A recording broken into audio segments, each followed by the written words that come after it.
Hello and welcome back to the Synthesis Workshop. This is Karim from the editorial team. I'm very glad to introduce Dr. Fabian Kallmeier. Dr. Fabian got his bachelor's degree in chemistry and biology from University of Bayreuth, where he also got his master's degree in material chemistry and catalysis. After that, he completed his PhD in the Chem group focused on using manganese and chromium catalysis for hydrogenation and dehydrogenation reactions. Then he worked as a scientist at the Leibniz Institute for Catalysis, where he was researching biorenewable compounds for use in adhesives in collaboration with Henkel. Currently, he's a postdoctoral researcher in the Higgs Group and the Australian National University, specialized in the synthesis and reactivity of novel organometallic mean group compounds for use in chemical synthesis, and his research focuses on the potential of reactive low-valent organometallic compounds to activate small molecules and serve as a catalyst. Welcome, Dr. Fabian, and thank you for joining us. Thank you for the kind introduction and inviting me to speak on your channel about our recent work in which we demonstrated how we enhance the reactivity and nucleophilicity of aluminyl anions. When we look at some of the most common aluminium compounds, we immediately associate those with archetypical electrophiles. And this is a very reasonable association because in most aluminium compounds, such as aluminium trichloride and trimethylaluminium, to name a few, the aluminium center is found in the +3 oxidation state. This leaves the aluminium with an empty orbital on monomeric aluminium 3 compounds, which is then also the reason that those tend to dimerize, at least in the solid state. This electron-deficient character had led to the widespread adoption of aluminium salts as Lewis acidic reagents and catalysts in some of the industrially most important reactions, such as Friedel-Crafts reactions in the production of alkylated arenes, and in ethylene polymerization using Ziegler-Natta catalyst systems. One common feature of aluminium's classical reactivity is that the +3 oxidation state is preserved throughout the reaction. The question that we were now asking was whether it could be possible to access aluminium's other oxidation states with the goal of opening up a redox process involving oxidative addition and reductive elimination, not dissimilar to noble metal catalysis. In particular, we were interested in the oxidative addition of aluminium 1 centers into non-activated arene CH bonds. So in summary, we were looking for an efficient and selective way to predictably activate arenes using low-valent aluminium species, thereby solving a key challenge that would allow for the use of aluminium in types of reactions that are not classically associated with aluminium. Before I get to how we solved this challenge, I want to introduce to you a selection of some seminal low-valent aluminium compounds, the repertoire that the curious main group chemists are able to draw from. The first key compound is an aluminium 2 species reported by Uhl and colleagues in 1988. In this compound, each aluminium is surrounded by two bulky carbon-based monoanionic ligands with 2 electrons shared between the 2 aluminium centers. The authors mention that the compound is stable up to over 200 degrees Celsius and that crystals can be stored in air for hours. This surprising stability, however, means that the compound is not very reactive, likely due to the efficient steric stabilization, and so for the purpose of this talk of secondary interest. An aluminium 1 species was first isolated and reported by Schnögl and colleagues in 1990. And in the solid state, it consists of an aluminium tetrahedron, where each of the aluminiums is capped with one pentamethylcyclopentadienyl or CP* ligand. In solution above 60 degrees, the tetramer breaks apart into its monomeric subunits, and this equilibrium is responsible for its characteristic reactivity, specifically the relatively moderate reactivity at room temperature. The first truly monomeric complex of aluminium in the oxidation state +1, stabilized by a NACNAC or BDI ligand, was reported by Resky and colleagues in 2000, but crucially, it still does not oxidatively add into arene CH bonds by itself, but was later shown to do so in the presence of pre-activated benzene or palladium catalysis. In fact, all of the molecules introduced thus far were synthesized or characterized in aromatic solvents and showed minimal or no reactivity towards arenes. The inability of low-valent aluminium centers to activate aromatic compounds was first truly challenged by the aluminyl anion reported by Goicoechea, Aldridge, and colleagues in 2018, which constituted the first example of an oxidative addition event occurring at a single aluminium center.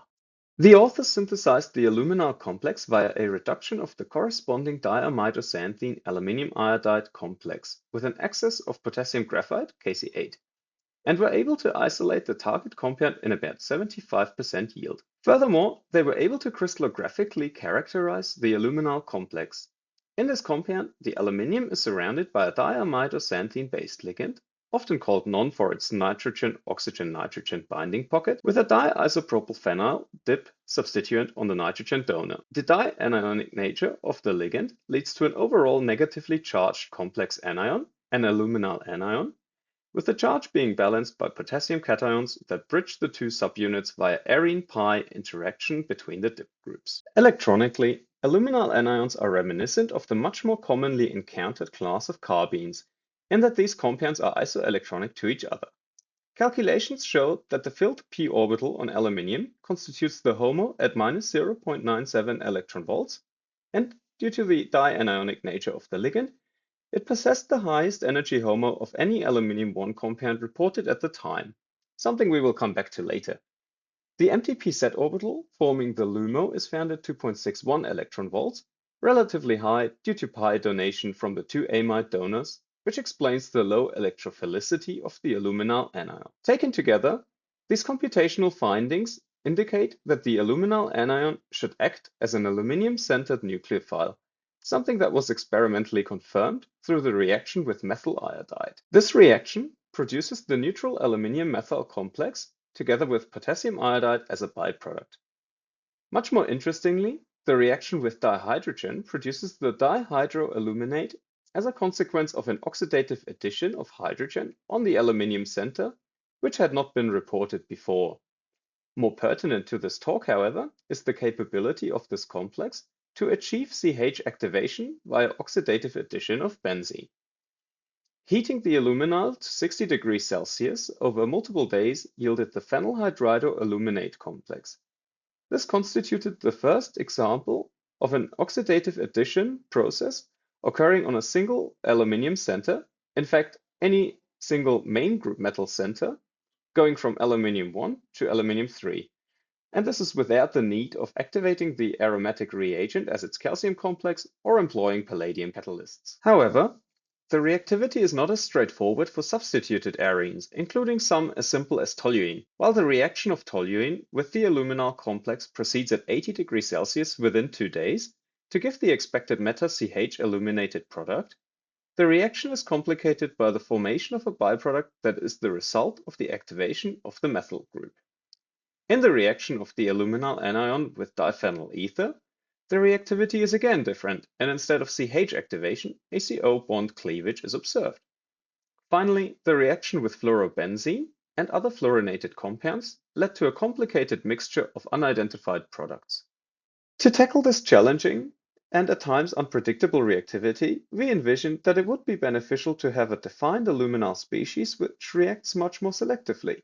And because we weren't content to just aim for increased selectivity, we topped off our wish list with targeting increased reactivity of the aluminyl as well, to decrease some of those reaction temperatures and speed up the synthesis of meta-activated products. Based on computational results within our groups, we hypothesized that replacing the diisopropyl groups, which up to this point we mostly thought of as sterically encumbered substituents, with triisopropyl moieties.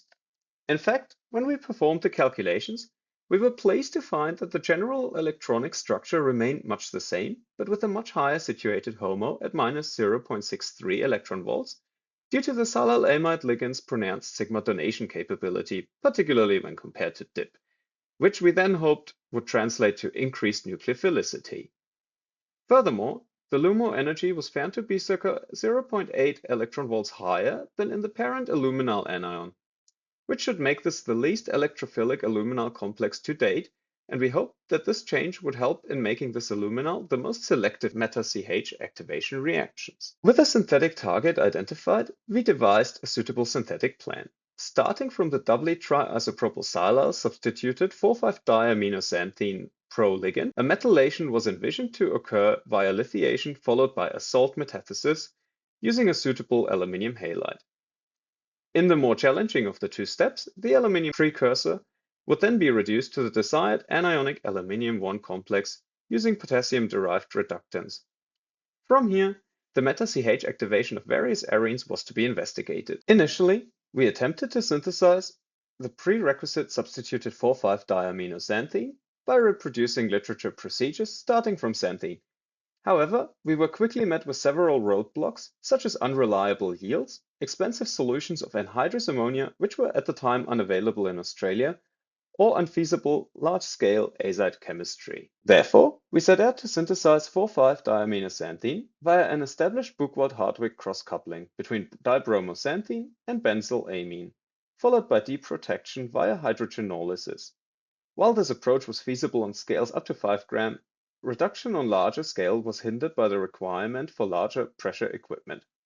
We therefore identified a more scalable route, starting again with the Buchwald-Hartwig cross-coupling of the same dibromoxanthine precursor, but this time with tert-butylamine, followed by acid-mediated detert-butylation. Using this method, we were able to synthesize 4,5-diaminoxanthine in near quantitative yield on a synthetically useful 50-gram scale without the need for specialized equipment. Finally, installation of the triisopropyl-silyl substituents was achieved in excellent yields via double deprotonation of 4,5-diaminoxanthine and quenching with triisopropyl-silyl chloride following a modified procedure developed by Tilley and co-workers. With the proligand at hand, we set out to synthesize the aluminium-3 halide precursor complex as outlined earlier. Double deprotonation in toluene at room temperature affords the dilithium salt cleanly, and addition of aluminium triiodide, followed by heating to 100 degrees Celsius overnight, affords the target complex in 63% yield of isolated material on a 5-gram scale, and that is after recrystallization from benzene. We were able to characterize this complex by X-ray crystallography, confirming its structure as it's shown here in this scheme. With this, the stage was set for the attempted generation of the aluminyl anion through the reduction of the diamido-xanthine aluminium iodide precursor. Stirring the aluminium iodide complex with an excess of potassium graphite in benzene gave, after filtration, a colorless solution from which potassium phenyl hydridoaluminate complex was isolated via fractional crystallization. In total, this complex was isolated in 29% yield. Furthermore, a second major product of this reduction was isolated in 13% yield that was crystallographically determined to be the product of a 1,4 double CH activation of benzene. These complexes are products of a 1-fold and a 2-fold oxidative addition on aluminium, respectively, so we were delighted to see that we had indeed successfully formed an aluminyl anion in situ, which simply reacted too fast with benzene for us to be able to isolate the aluminium-1 intermediate, which is precisely what we set out to achieve. As a side note, we were interested in the 1,4 2-fold activation. As in a large excess of benzene solvent, we initially expected the 1-fold activation should occur exclusively. To shed light on this question, we looked at the mechanism of this reaction computationally. The potassium aluminyl, calculated to be a dimer, is first broken up by a molecule of benzene. The latter is then nucleophilically attacked by the aluminium. The formation of the intermediate Meisenheimer complex was found to be the rate-limiting step and to be endergonic by about 23 kcal per mol. A 1,2 hydride shift gives rise to the observed monoactivation product. From here, the templated benzene molecule can be attacked by a second equivalent of potassium aluminyl complex, giving rise to a second Meisenheimer intermediate, which is about 40 kilocalories per mol lower in energy compared to the first Meisenheimer intermediate. This explains the relatively high yield of doubly activated product over monoactivated product. For further mechanistic details, I would like to recommend reading the full paper, as our group's computational expert Gareth Nelms has performed numerous further calculations that would simply take too long to show them all here. But for now, back to the bench. One of our major goals was isolating the potassium aluminyl complex so that we could more systematically investigate its reactivity with aromatic compounds. Therefore, we attempted to synthesize the target compound in aliphatic hydrocarbon solvents, but no conversion was observed. However, the addition of one stoichiometric equivalent of the crown ether 18 crown 6 to an NMR scale experiment quantitatively led to a new product as determined by proton NMR spectroscopy and also visually as the solution took on a distinct orange color. We repeated the reaction on a preparative scale and found that stirring the starting material with at least 10 equivalents of Kc8 in pentane at room temperature gave the target compound in 56% yield of crystalline material, which is a bright orange solid and is shown in this photograph. We were furthermore able to crystallographically confirm the structure in the solid state, in which the aluminium is stabilized by the bis triisopropylsilyl diamidosxanthine ligand, with strong interactions to the xanthine oxygen and the potassium counterion. Dozy NMR experiments indicate that this structure is likely retained in solution. With the aluminyl successfully synthesized and characterized, we were able to probe its reactivity. Upon addition of a drop of benzene, the solution immediately lost its vibrant orange color, and the proton NMR spectrum indicated the formation of potassium phenylhydridoaluminate.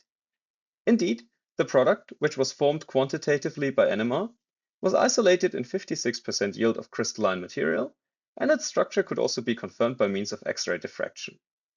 From this structure, we can determine that aluminium oxidatively added into a CH bond of benzene, thus affording the aluminate structure, with the aluminium coordination sphere being completed by the diamido ligand. Importantly, the same near-instant reactivity was observed in the reaction with toluene. Here, however, we exclusively observed the formation of the meta-CH activated product, which is in contrast to the parent aluminyl complex, where, as we saw in the introduction, activation of the methyl group was observed. So, not only did we succeed in making a more reactive aluminyl, it also turned out much more selective than its progenitor. As another side note, the more crystallographically inclined amongst the viewers will have noticed that there were 4 solid-state structures of aluminium hydrides presented throughout the talk. As you might be aware, X-ray diffraction occurs due to the interaction of the X-ray radiation with the electrons around atoms. Therefore, hydrogen atoms are often crystallographically invisible and placed on mathematically assigned positions rather than on actually observed electron density. To prove that we actually form aluminium hydride complexes, we turn to neutron scattering experiments. Contrary to X-ray, neutrons interact with hydrogen nuclei, and therefore neutron diffraction allows the precise location of hydrogen atoms within a molecule. Thanks to a research grant from the Australian Nuclear Science and Technology Organisation, ANSTO, we were able to perform a single crystal neutron scattering experiment at their Koala beamline. Using neutron radiation emitted from the 20 megawatt OPAL reactor, which is short for Open Pool Australian Light Water Reactor, we were able to perform pseudo-Laue neutron diffraction experiments. This allowed us to generate a model of the metatollyl hydridoaluminate complex, in which the hydride ligand is clearly located in the difference map and with all relevant atoms refined anisotropically. As such, we accurately determined that the aluminium hydride lies coplanar with the ligand oxygen and the meta-bound carbon atom of the activated toluene at an aluminium hydride bond length of 1.59 angstroms, which is in good agreement with X-ray diffraction results. Lastly, I would like to compare the reactivity of the new aluminyl complex with substrates that underwent no or non-selective CH activation with the parent aluminyl. Starting with diphenyl ether, where the parent aluminyl complex exclusively afforded CO bond cleavage products, when a stoichiometric amount of diphenyl ether was added to a solution of the newly developed aluminyl complex, we observed the clean formation of the CH activated product in 52% yield of crystalline material. The solid-state structure was determined by X-ray diffraction, shown here as only the anion, with the 18-6 coordinated potassium cation being omitted for clarity. Gratifyingly, the reaction with fluorobenzene afforded the meta-CH activation product in 38% yield of isolated product. It was isolated as an inseparable mixture with one byproduct formed in a ratio of about 3:1. The structure of both products was ascertained via X-ray diffraction, again only showing the relevant anions here, and the byproduct was shown to be the product of CF bond cleavage.